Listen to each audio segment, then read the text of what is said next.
പ്രധാനമായും വനിതാ സംവരണമല്ല, മറിച്ച് മണ്ഡല പുനർനിർണ്ണയം അടക്കമുള്ള വിഷയങ്ങൾ ഈ ബില്ലുമായി ബന്ധിപ്പിക്കുന്നതിലാണ് പ്രതിപക്ഷം വിമർശനം ഉയർത്തുക. 16, 17, 18 തീയതികളിലാണ് പ്രത്യേക പാർലമെന്റ് സമ്മേളനം ഇപ്പോൾ കേന്ദ്രം വിളിച്ചു ചേർത്തിരിക്കുന്നത്. ഈ ബില്ലുമായി മുന്നോട്ട് പോവുകയും ബില്ല് പാസാക്കാൻ തന്നെയാണ് കേന്ദ്രം ഇപ്പോൾ തീരുമാനിച്ചിരിക്കുന്നത്. ഇതിൽ ശക്തമായ പ്രതിഷേധം ഉയർത്താൻ എംപിമാരടക്കം പാർലമെന്റിലേക്ക് എത്തണം എന്ന് തന്നെയാണ് കോൺഗ്രസ് ഇപ്പോൾ നിർദ്ദേശം നൽകിയിരിക്കുന്നത്. ഇതിന്റെ അടിസ്ഥാനത്തിലാണ് ലോക്സഭയിലെ കോൺഗ്രസ് എംപിമാർക്ക് 3 വരി വിപ്പ് നൽകിയിരിക്കുന്നത്. ഈ 3 ദിവസവും തങ്ങളുടെ സാന്നിധ്യം പാർലമെന്റിൽ ഉറപ്പാക്കണം എന്ന് കോൺഗ്രസ് നിർദ്ദേശിച്ചിട്ടുണ്ട്. കൃത്യമായി ഈ ചർച്ചയിൽ പങ്കെടുത്ത് ഈ വ്യവസ്ഥകൾക്ക് നേരെയുള്ള എതിർപ്പ് അറിയിക്കണം എന്ന് തന്നെയാണ് കോൺഗ്രസ് വ്യക്തമാക്കിയിരിക്കുന്നത്. അതിന് മുന്നോടിയായി മറ്റന്നാൾ ഏപ്രിൽ 15-ന് ഇന്ത്യ സഖ്യവും യോഗം ചേരുന്നുണ്ട്.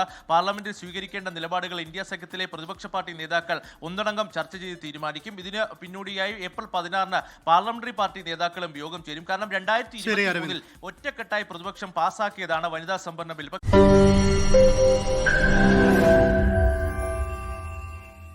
ലോകത്തെവിടെയായാലും ഏത് സമയത്തും 24 വാർത്തകളും ഓഗ്മെന്റഡ് റിയാലിറ്റി പാക്കേജുകളും എക്സ്പ്ലെയിനറുകളും വിശദമായി കാണാൻ ഞങ്ങളുടെ യൂട്യൂബ് ചാനൽ നിങ്ങൾക്ക് സബ്സ്ക്രൈബ് ചെയ്യാം.